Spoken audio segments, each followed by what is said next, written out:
I'm eating again. Try to do the show right before I eat. Or after I eat, I should say.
Alright, it's 7:03, so I'm going to get started.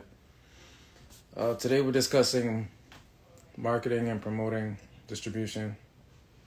If you're independent and you want to distribute your music to all platforms, you can look at platforms like TuneCore, software like TuneCore. You can look at CD Baby. Personally, I like CD Baby because I think they have better customer service and better tools. Some people use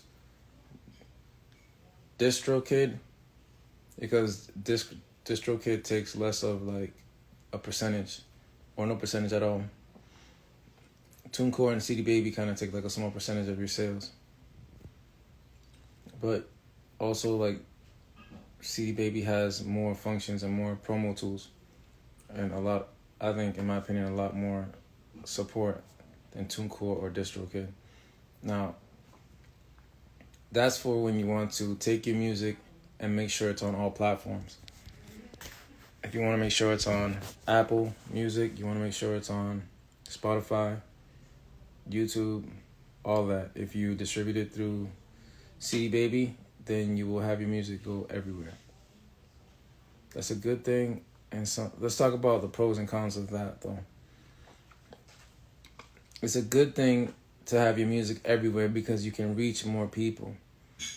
But it can also be like a bad thing because if you get everybody or a core group of fans to just go to one place, then there's some exclusivity to that and you can kind of charge a higher price for it. It has to do with more like of pricing and things being exclusive or not. So sometimes, like let's say you exclusively release something on Tidal and you have some hardcore fans, you might make more money off that than if you just distribute all your music everywhere and don't have any hardcore fans. So that's something to think about. Now, marketing. When you talk marketing, I definitely suggest that you should hire a marketing consultant for your music business. I'm going to say your music business because it is a business and you have to treat it that way, especially for the independent artist. By the way, these shirts are running out, so if you want yours, please let me know. Inbox me and I will send it to you. I only have a few left. So I have shipped a few out, and people all around Boston have been asking for them. So if you want one, let me know, and I'll try my best to get it to you. Now, getting back to what we were saying, well, this is promoting, actually. As I walk around, people see the shirt, they wonder what it is, they might Google it, they might ask me questions about it, and there I am doing self-promo, right? So, promo, some people use promotion and marketing interchangeably. And I can say that you can, but think about what a promoter does. A promoter usually gets people to a certain place, right? And if you want to pay that person to bring people to your place, then you've successfully promoted the place and the event that's happening. So, but when you're marketing, it's a little bit different, and correct me if I'm wrong, but when you're marketing, you're looking at a place that already has people or a specific demographic and location, and that's when you market or you promote your stuff to those people in those markets. So you might want to promote your music in Japan, and that's like a market, or that's an area in Japan, and that's something that you want to. That's a market that you want to reach. Like if you think about a physical market, when people go and they pay for things and they exchange things. Because you go to market, there are buyers there are people there. That's the whole point of having like a market. That's why that word marketing is based on where the people are, where you can get them, and where you can reach them, because they're buying or they're basically trading. So that's really important to know that that's kind of a little bit more specific. You can promote an ad on YouTube, Facebook, or whatever, and then they kind of have you kind of choose a market. So I wanted to talk about an experience. I work with quite a few artists now. Right now I'm working with about 7 artists, and they come to me for a lot of studio time, a lot of advice, and a lot of like mentorship when it comes to putting their music out or making their music as professional as possible. What I'm finding is that a lot of artists think that they can do a really good song and that it's gonna go viral. Well, music doesn't go viral like that, like it used to. You can check out other vlogs and people who talk about how, for example, the YouTube algorithm has changed. Before, if you hashtag something and you had the right hashtags, you can get more hits on it. That's sort of true today, but it really might not go viral like it used to back in the day. So when you hashtag whatever you have on Instagram and you can only do 30 hashtags, you want to look at that hashtag and see how many views or how many tags are in that hashtag. So if you use that hashtag and if it's relevant, then you're going to get more people viewing your stuff. I see some people just kind of hashtagging stuff that's not popular. Like, I don't know, something that you made up. Like hashtag, I don't know, rainbow carpet. If you made that up, like, and you go and you check on Instagram to see how many tags or how many times that's been tagged and it's not popular, then you probably don't want to use that. You want to look at hashtags that are very popular. If you're not going to pay for your ad, you need to be smart about the hashtags that you're going to use. When you put something on Instagram, for example, you want to make sure you tag it with what's appropriate. Don't tag it with stuff that isn't appropriate, because basically it's essentially going to be filtered out. Instagram's going to filter it out. And you'll see that it won't work. So like if I'm looking at the stuff in my background right now, computer, hashtag speaker, hashtag marble shirt or marble, hashtag face mag, hashtag painting, hashtag flat screen TV, hashtag keyboard. All those things are relevant. So when you actually post that on Instagram, you're going to see that your stuff will get hits because people are looking for those things. If you hashtag Karl Malone or NBA and you come see, and it's on my picture, people are going to be like, what the hell? I don't see Karl Malone or the NBA, so it doesn't make sense. You need to keep things relevant. One thing that's really important for artists is to kind of keep the same moniker across all of your social media. I see the artists that I work with, a lot of them will have like, Jay Cardi is like their Facebook, but then their Instagram is like Mar something or 23 this. Like it's inconsistent, so when people look for you on that platform, they're not gonna find you. Once you're well established, like maybe that'll work for you. Like you have Jay-Z. Jay-Z always goes by Jay-Z. But he goes by Jigga, he goes by Jehovah, he goes by Hova. All those things. But he's mostly known for being Jay-Z. So he doesn't have different social media platforms that have different names. All of them say Jay-Z. So it's really important for people to be able to find you. If you go on my page, my Facebook page is Loue Musica. My personal Facebook page is Loue Musica. My Instagram is Loue Musica. My Snapchat is Loue Musica. Even the phone number, the business phone number that I have is 614 Loue Moose. So you want to have that. That's just important for people to be able to find you across the platforms. When you hire a marketing consultant, they're going to ask you like what your goals are, and you really want to think about what those goals are. Either your lifetime career goals for music or just some short-term goals, all of your goals, and then you have to break it down into objectives. And you want to try to meet those objectives as best as possible. It's really planning. A lot of people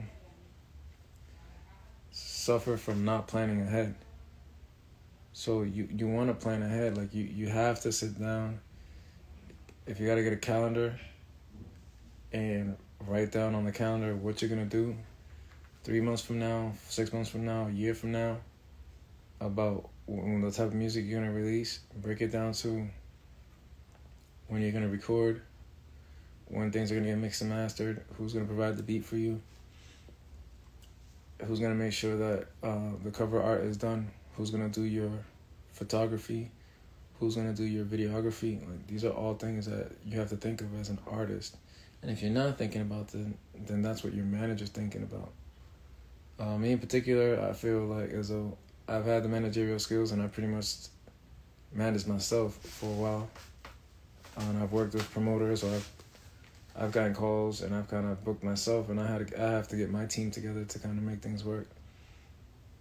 There's a lot in this. It is work. And I want to stress that it is the music business. Some people just don't understand, or rather they leave out the word business. The other day something peculiar happened. I'm working with about 7 clients, but I was working with this one client who I dropped. And the reason why I dropped him was because, for various reasons. One, he felt that I brought him to a studio that he basically didn't like the studio that I brought him to. Now, what people have to understand is that you can record music anywhere nowadays. It's all about the engineer doing a good job. So when I brought him over to this guy's house, I realized that he didn't like where we were. And I explained to him that it doesn't matter where you are, we can get good sound and good and we can get good recordings out of the studio. The engineer had a very expensive microphone. He has a lot of experience, but the kid wasn't experienced in recording. And he really didn't have a plan. His song had no chorus. He wanted us to mix it a certain way, to keep edits out of it and keep professional mixing out of it. And he wanted the file raw. I looked at the engineer, I looked at the kid, And I said, this isn't going to sound professional if it leaves the studio the way it is. But he said he wanted it to sound raw. So we gave it to him. Lo and behold, he called me back a few weeks later, talking a bunch of junk, how he didn't like it. And I said to him, that's exactly what you asked for. Conveniently, he didn't remember what had transpired. So I dropped it. He asked for his money back. I gave it back to him. Then I found out that he redid the track. And then the track, which I listened to, was a good mix. It was a really good mix. But the kid doesn't understand the difference between mixing and mastering. So I just realized that this kid has no plan. And then he didn't really... I asked him, what's your goal with music? And that's something that I can help you with. He wasn't thinking about promoting. He wasn't thinking about marketing. He wasn't thinking about anything. So I just said, you know what? I'm going to move on from this person. I have plenty of clients where I don't have to... I just don't care. Like, if you don't like the product, don't come to me. And that's fine because, you know, I'll make sure that it's top quality regardless. And I have plenty of clients. So, but I tell all of my clients, like, what are you going to do? All my artists, rather, like, what are you going to do with the song once you have it? And everybody wants to get stuck on recording. And for a long time, I was stuck on recording too. Recording. But then there's a next step, like your artwork, your photos for social media, and the photo shoots and the photos and the videos. And if you're not doing that, how are you going to get your material out there? We live in a digital world where people have to see what you're doing. People have to see, and visuals are extremely important. So I tell my artists nowadays, I'm like, look, man, you need to do video. You need to be on video all the time. And I personally don't even like doing videos that much. What I'm doing right now, I think is important for my music career and for it to continue. And it's been very rewarding, actually, because people are seeing this video and they're communicating with me and they're reaching out with me and they're hiring me to do work for them. So I realized the importance of that. In the beginning of my music career, I didn't think that was important. I think that I was kind of old school in that sense where it looks like, excuse me. I mean, in the beginning, or should I say like in the 90s, everything was kind of like recorded with intention or with cameras, or we didn't have like a lot of these phones where you can kind of just turn it on and just go. So old artists who remember that era, some of them are having a hard time transitioning into this era because it's important for people to be on their phones and to showing what they're doing so that people can stay engaged. And engagement is one of the most important things that you want to do. If you're not keeping your fans engaged, how are you going to get them to listen to your music? So I think that one of the most important things is to keep your fans engaged. And you can promote your music or put your music on all platforms. And some people think that putting your music on all platforms means you're promoting it. No, that doesn't mean that. Promoting requires you to invest money in whatever platform you want to promote on. When an artist like Cardi B says, I'm promoting this, that literally means she has a budget for the amount of money is needed to get this song on a platform and for them people to view an ad for her music so that it gets popularity. Some people think that it's just boom. Oh yeah, it's on Spotify. Who knows it's on Spotify?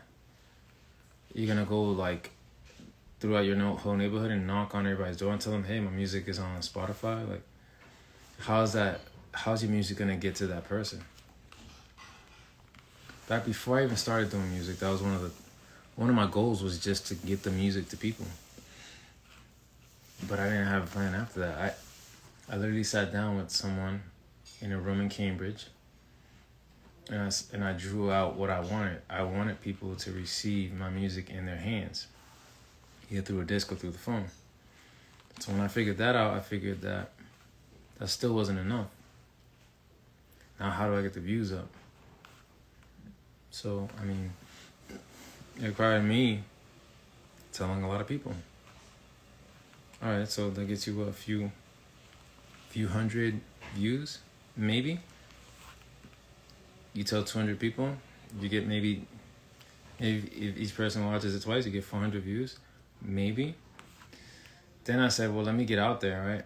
And I was hustling my CDs. Every performance that I had, which I set up, I had CDs. I would give them out, or I would sell them, whatever I could do. I want my business card. Okay, it gets me like 1,000 views. Great. That doesn't impress me, right? I did all this hustling and then I only get like 1,000 views. So you got to think about that. If you think that 200 views is a lot, great. On a micro level, yeah, it is. If you put 200 people in a show, yeah, you can make good money. But if you're just getting 200 views, who's going to take you seriously? Right? Not many people. Who's going to think that you're a serious artist? Or an artist that has popularity, because at the end of the day, if you're not a popular artist, what are you doing? You can do it for the love. And I love a lot of Boston artists here that do shows and don't have that many followers, but they have loyal followers when it comes to going to their performances. And that's really important, because you can have just 1,000 loyal fans. And if you have 1,000 loyal fans and they show up to all your stuff, then you're gonna make out. You're gonna make the money that you need to make. So I'm gonna get in the booth because it's a little loud.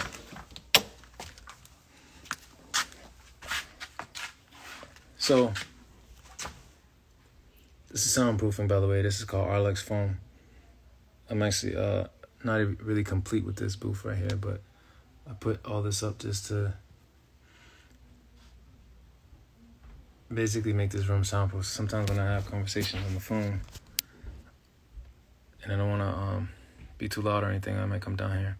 If I gotta yell at somebody, that's usually what I do when I yell at somebody on the phone. I'm in this area right now so that it doesn't seep out.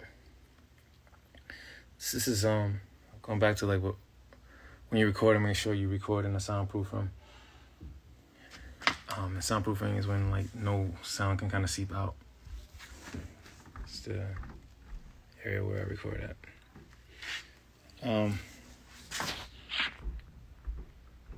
So basically, you gotta invest. And I tell people, like, what's your plan after you invest?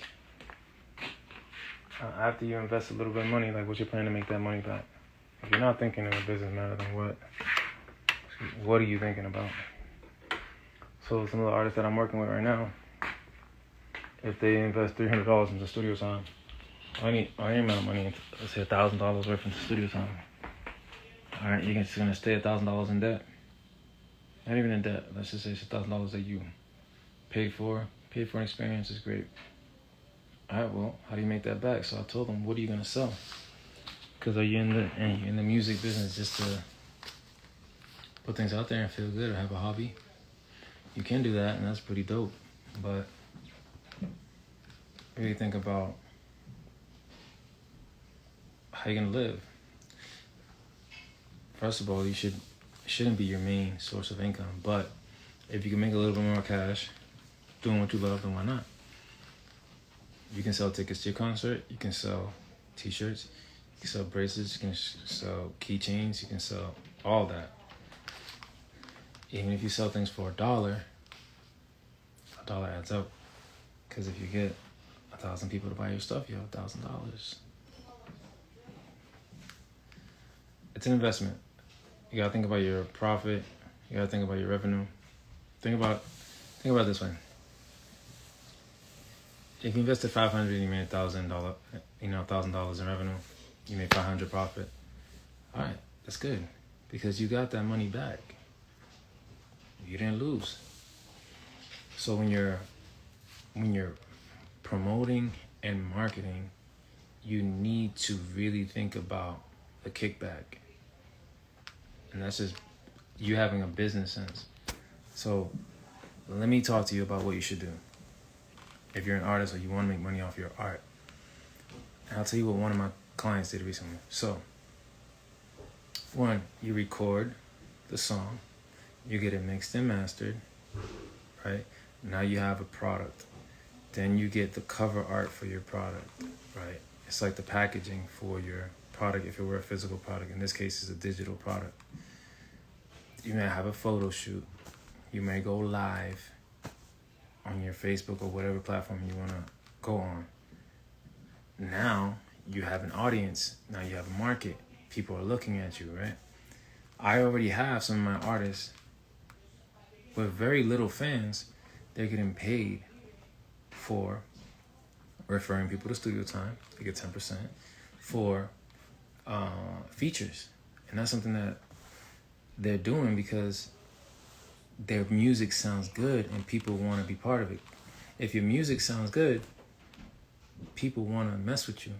So I was telling them for a long time before they became my artists that their music didn't sound like it was recorded professionally.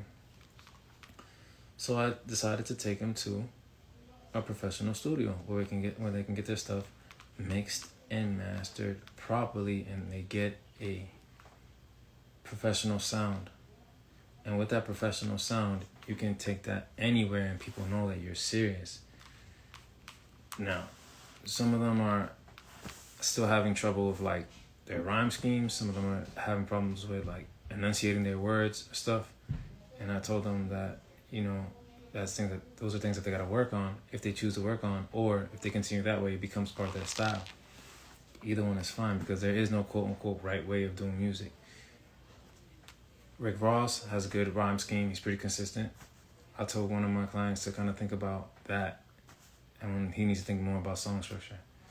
Somebody else slurred their words. It's okay to slur your words because Young Thug slurs his words in music, and that's become his style. And he's pretty popular and his music's dope, and he's sold a lot of records. So, whatever it is, if you are gaining popularity in it, and you are doing well in it, and you're promoting it, then you use that to make money. That's really how a lot of this industry works. And a lot of people won't tell you that. And then I remember talking to a guy a long time ago. He has tons of music out, and his music is really good. Really good. But when I saw all his views, I'm like, shit, this dude has no views, and his music is really good. And he was telling me that for years he's been trying to make it. And I don't know what your definition of making it is, but everyone has to define for themselves what making it means. Now, the other day I had somebody who makes beats, and he said he felt like he already made it because he can provide for his family. And I'm like, all right, well, that's good. And then for other people, making it is getting signed to a label. And that's like, you could be making it, but also to a certain extent, you could be making a wrong decision. And if you don't know what you're doing, then you can be essentially broke by the end of your deal or in a lot of debt. So you really got to think about those things. Making it has to be defined by you. Right now, so I got a song that has over 900,000 views. Once it hits the $1 million mark, to a certain extent, I've made it because now I'm in competition with everybody else who has millions of views, right? So my price has gone up. A lot of things that I'm doing, everything has gone up because now you're gonna look and you're gonna say, well, I could potentially get $1 million. Yeah, you could. You could potentially get 1 million views.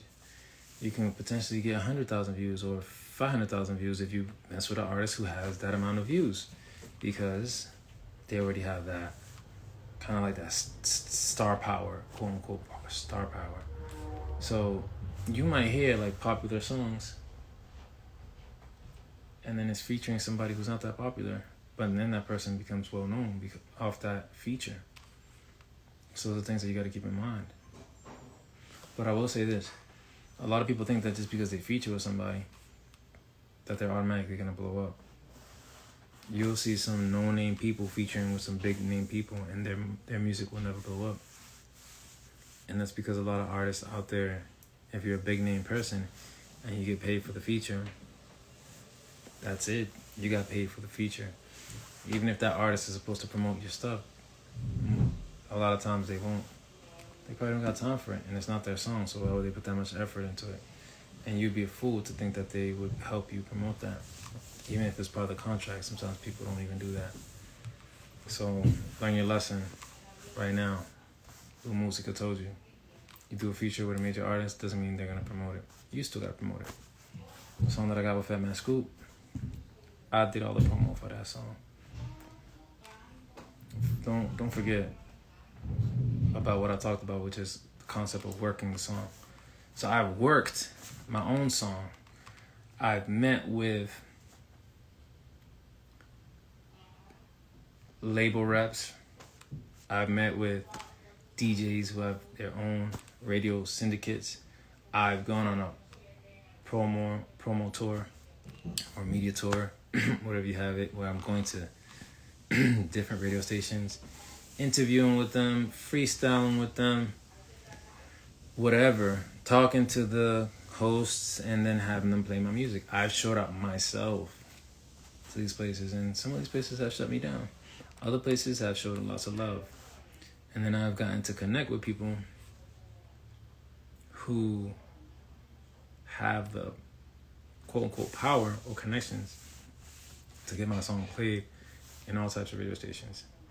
And that's promoting. It is what it is. You promote your music, get spins. The more spins you get, the better. All my remix was playing all over the country. From California, Texas, Oklahoma, Detroit, you name it, Florida. It was playing everywhere because I had made the right connections. So if you want me to work your song, I can work your song because I already made all those connections in the industry. And honestly, this goes out for a lot of Boston people, because a lot of Boston artists feel like they can't blow up from here. But you can. You just got to be smart about it and make the right connections and make the right investments. So I hear like there's something wrong with the Boston music scene, and I saw a vlog the other day about that. And there's nothing wrong with the Boston music scene. We have a great music scene here. We have a bunch of places where you could perform at. We have underground hip-hop. We got backpack hip-hop. We got some style that looks more like New York's hip-hop, but like, who cares? People were talking about how certain cities like Atlanta have developed their own style and their own sound, and that Boston hasn't. Well, that's fine. That's okay. We're from the Northeast, so it's not a big deal that if we sound a little bit like New York City. Oh, we're like 3.5 hours away from them. It's not a huge difference. We are a Northeast city, so our sound is going to gravitate towards what that is. You know, Atlanta's further down. They, to some extent, you know, some of their sounds were influenced by New York sounds, and then things developed on their own. Whatever, it doesn't matter. You have your own identity. If you want to blow up on your own, or on a micro level, you are in control of that. You can't keep looking at other people and saying that, you know, they can't do this for me, or they haven't, or this and that, because at the end of the day, if you want to make yourself blow up, you'll make it happen. I know I did. And you can do it too. And I'm here to show people how to do it, you know. But to be honest, it's not going to be free. I'm giving you guys a lot of free information. But when you come to me and you want to help, and you want to help individually, you have to think about all the time, all the money that I've spent, all the shows that I've gone to, all the things that I've done to get everything that I got. So yeah, I have to charge for it. I would be stupid not to. Some of my projects have probably cost me like $5,000. It's a lot of money, but it's the highest quality that you can get. You put my music next to Wu-Tang Clan, and it's the same quality in terms of sound. The recording, the quality of the mixing, the mastering, it's the same quality. So you can't come to me with that bullshit. You gotta really think about where you want to be with the music and where you want to go. You want to stick to 200 views, or you want to stick to 900,000? Be more well known. Do you want to work with people who don't have Grammys, or do you want to work with people who have multiple Grammys? So I've worked with Fat Man Scoop. He has won a few Grammys. And I've worked with Wise the Gold Pen, who knows, he has probably over 30 Grammys, over 30 Latin Grammys. And so I've gained a lot of knowledge with going around the world, around the U.S. too, around the U.S. mainly. So I've accumulated a lot of knowledge, and as you get more and more into the music game, you should educate yourself. I read 3 books on the music industry. I've read books of artists who've already been successful, books from producers who've been successful. So I'm well versed in this. I've had to teach myself all these things. And I think that you have to be a student to kind of then become the teacher. So think about that and where you want to go. It's important to set your goals. I set a goal to make it to 1 million views, and we're gonna get there pretty shortly. Already I've been receiving lots of love, lots of phone calls. And yeah, it is kind of weird receiving international phone calls from fans. And I'm very humble, but I didn't feel I never really, people, always say, oh, you're famous, you're this. I never really felt famous until probably I had over 500,000 views. So after that, then I started feeling a little bit more famous, I guess. Or when people start recognizing you, when you walk out of your house or when you go somewhere, people start recognizing you, that's when you feel like you're famous, I guess. But I think that I'll forever be humble, even if it gets to the point where paparazzi's following me around. That being said, you use your fame to kind of make deals and stuff like that. So if you want to hire me, I'm open to helping you create your music, get it professionally mixed and mastered, getting your artwork, getting your photography, getting your videography done, and then working on the promo. And then also we can discuss ways that you can actually make some cash, because a lot of this initial investment, you're not going to see that money back right away. If you are a musician, I don't care what anybody tells you, this is a slow grind. You're going to get slow bucks. If you watch DJ Khaled in his interviews, he will tell you, sometimes he'll talk about how much money he has invested, and not specifically, but then he has to make that money when he goes on tour. So, let me explain.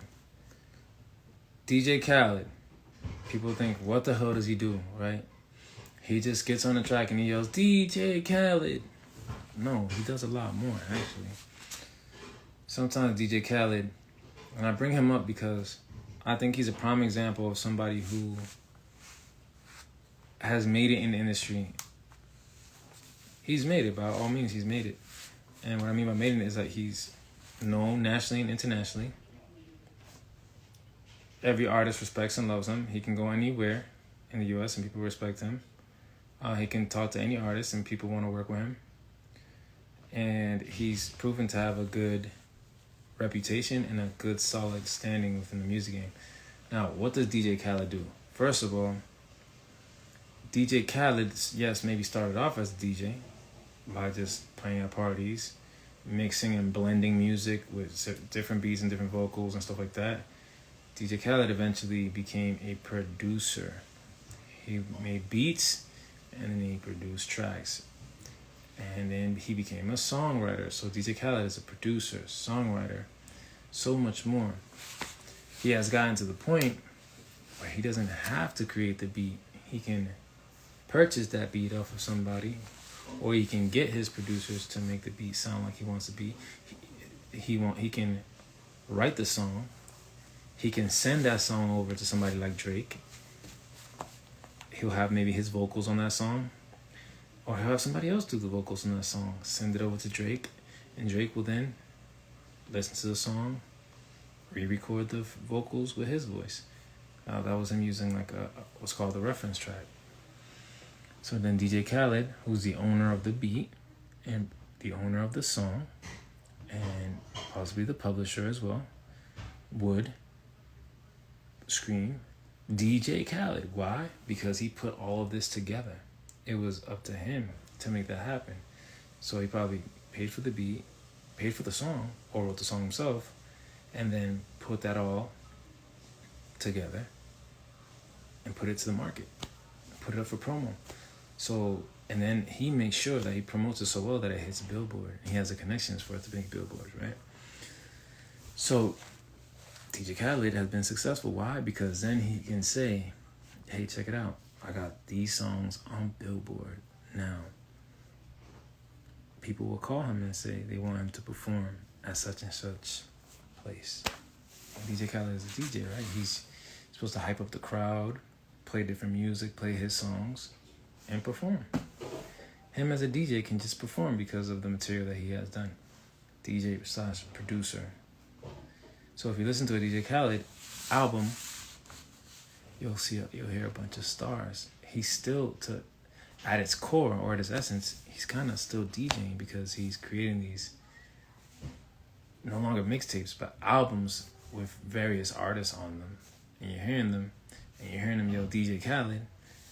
But based off the fact that he has all these artists on his songs, they all have a big platform, and his name then continues to ring bells. So that's good promo for him, and it's good promo for the artist. It's a win-win situation. Speaking of win-win, DJ Khaled probably did a 1-for-1 with Drake, which means they worked on 2 songs. And it probably means that Drake owns one of those songs, and then DJ Khaled owns the other song. And both those songs are on Billboard. Why is that important? Both the artists make money. Now, they may have done this exchange for free. Why? Because both of them have to promote the song, and that costs money. So, DJ Khaled says, let's just do a 1-for-1. They just do a swap. They're big enough to do a swap, because they would both have to put the money up to produce the song and everything, mix, master. So they just do a swap. I give you this song and you give me that song, and we did this together. You own 100% of that song, I own 100% of this song. We're gonna make it happen. Either that, or they would do one song and divide it into 2. I don't suggest you do that, but some people do that. Now, what I mean by that is they split the publishing. A song has so many parts to it, or rather, a track has so many parts to it. You have the stems to the beat, you have the vocals, you have so many things. You have the writers of the song, you have the person who owns the song, the publisher, the person who owns the publishing. It might be multiple people. You have royalty splits. You have to see who's gonna get paid based on whatever they contributed to the song. And those things that you got to keep in mind if you want to do good and clear business. Now, people who sign work for hire forms, and I'll get into this later on, you don't get any royalties of publishing or anything unless you're a big superstar. Streams and views don't pay out too much. Do your research on it. You'll find out that streams and views don't pay that much money. Now, if you're a big record label, you can make a lot of money off views, but if you're not, forget about it. You better continue doing shows, bro. Now, A lot of artists are in debt to their label because their label put so much promo money behind them, but they make sure that they make that money back. Now it's up to the artist to continue making that money, or kind of continue with the ball that's been rolled out by the label. Yep, lots of information. The music business is complicated, but if you love it, you continue doing it. There are plenty of people who have basically gone sour because they've done poor business deals with people, or they expected something from people that they don't really know well, or they're sold a dream, and that dream never comes to reality. Now, don't throw all your money at a dream, especially for somebody you don't know, no matter how famous that person is. And that's something I kind of warned about before, but really be smart with your investments. If you, like I said, think about the 1,000 rule. If you only have 1,000 loyal fans, that's all you need to be successful and quote unquote make it. If you can get 1,000 people to come to your show, you have made it. If you're doing shows with 60 to 200 people showing up consistently, you have made it. And on a different level. This business isn't,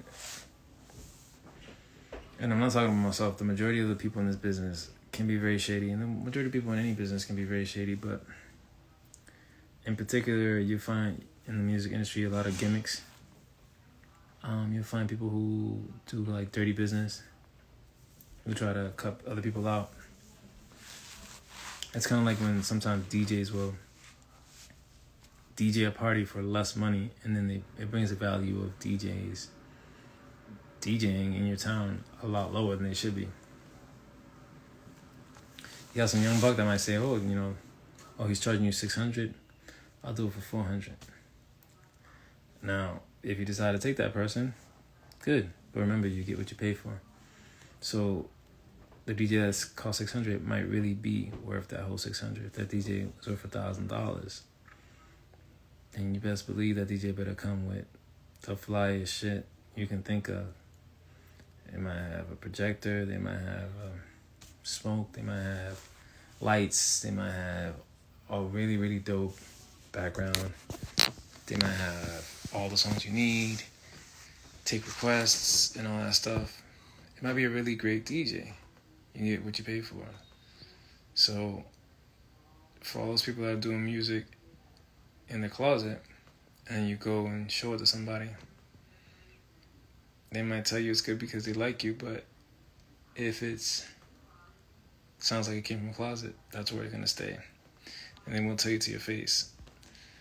If they do tell you to your face, that's a good friend, because now you got feedback that you can actually adjust and get better at. Adjust and then get better at, and then do better next time.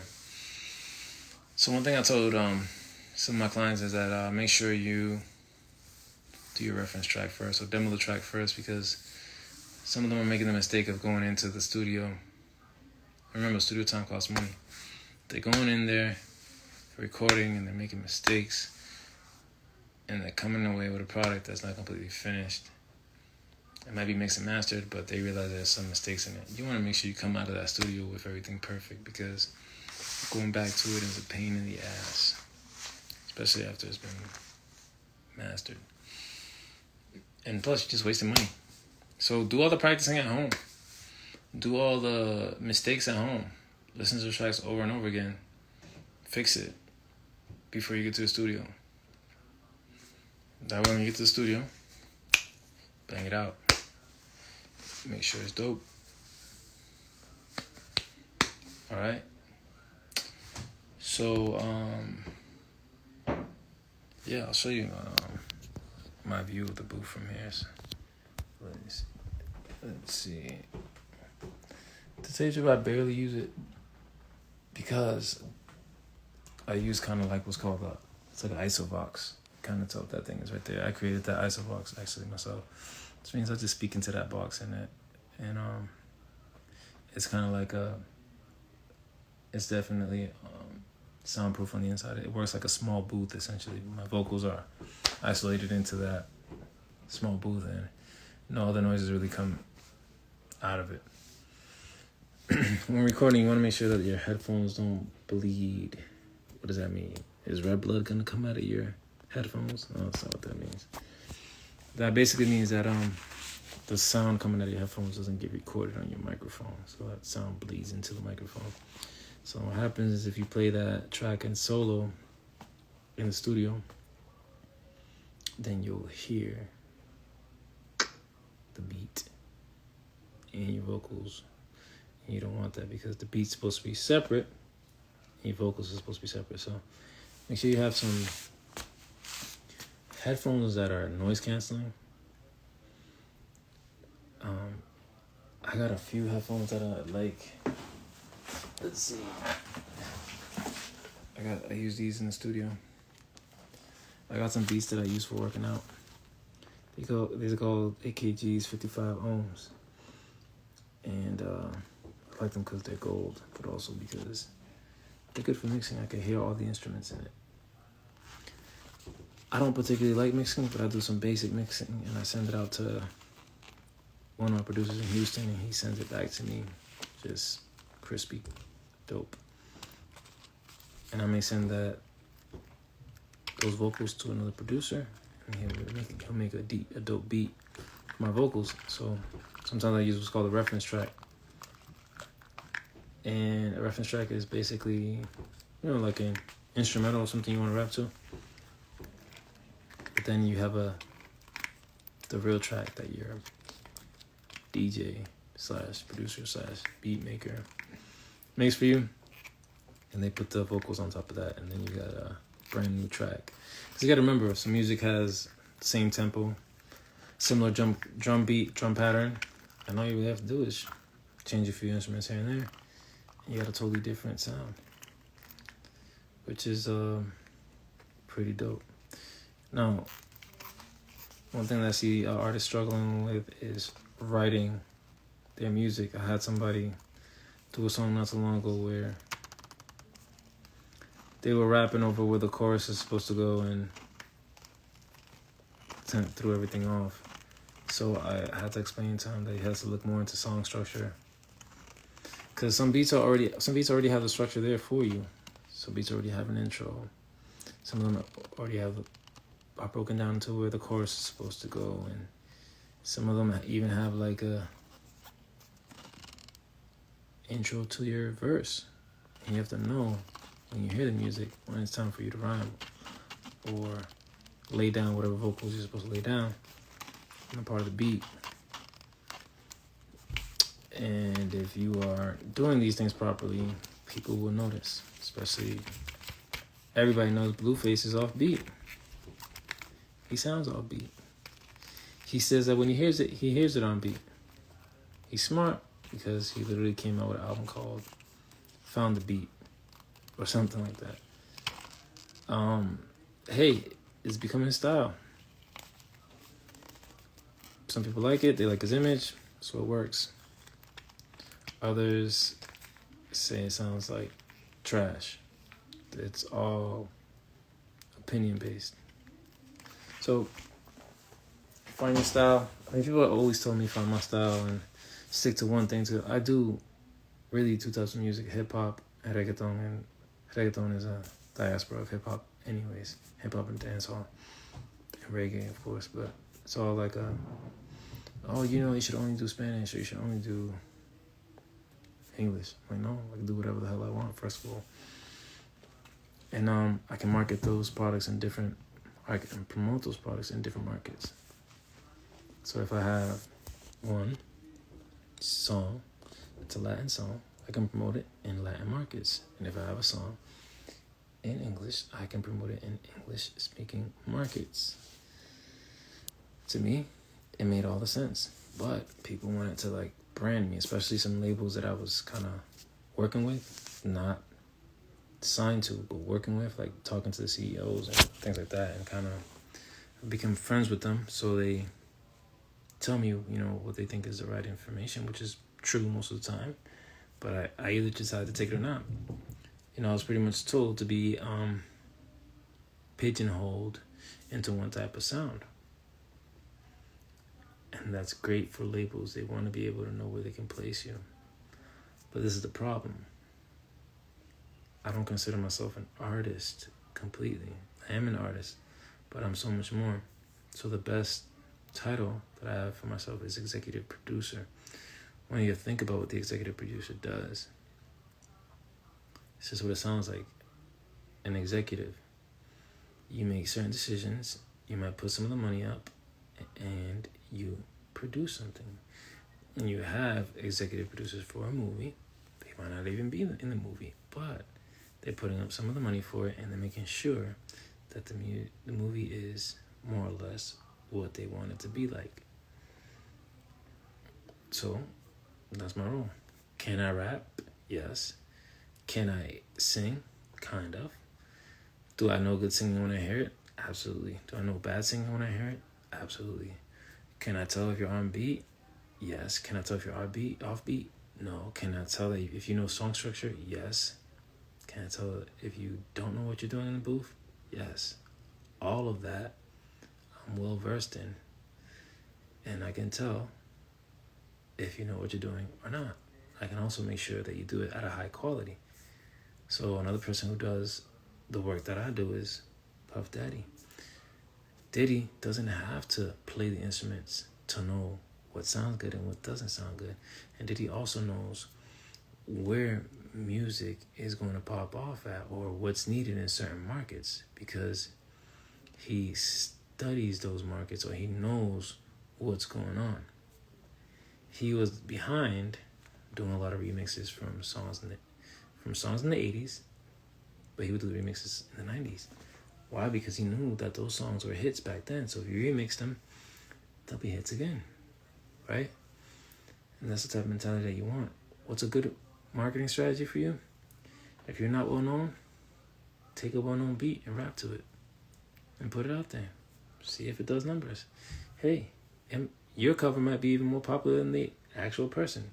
Some songs out there that are very popular, you'll find that they're a cover from an older song. And that's the only version you know and you think that song was original. Do your research. You'll find that a bunch of these songs that are great songs can be covers. Or they have copied the structure of another song. And it does exist where people steal other people's songs. So if you're a lesser known artist and you put your music out there and a famous artist steals your music and makes it poppin', you better go get that money.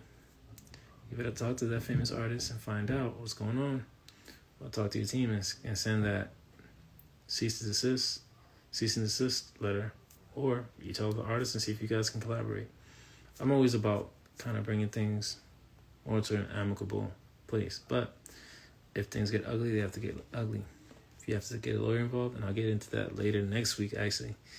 I'm going to be talking about the ugly side of music and all the legal stuff. All right, so I gave y'all a lot of jewels, a lot of gems. If you want to book me for studio time, executive producing, studio coaching, DJing, whatever have you, I have all the services, photography, videography. I can outsource any of that stuff and I'll make sure that you get the best quality that you can. All right, so remember, just to kind of sum up, marketing and promoting are slightly different. You want to promote your music in a market to a certain demographic in a certain location. That's where it is of the marketing. You want to have somebody work your song, put it in different platforms, put it all across the world and wherever you want it to in different radio stations, get regular spins all the time. And then from there, you want to think about what product you're selling. Are you going to go on tour? Sell tickets to your show? Sell merch? Sell studio time? Sell t-shirts? Sell custom watches? Whatever it is, think of music as an advertisement for selling physical product. Because even back in the day, they sold CDs, records, record players, etc. All right, I'm out. Peace.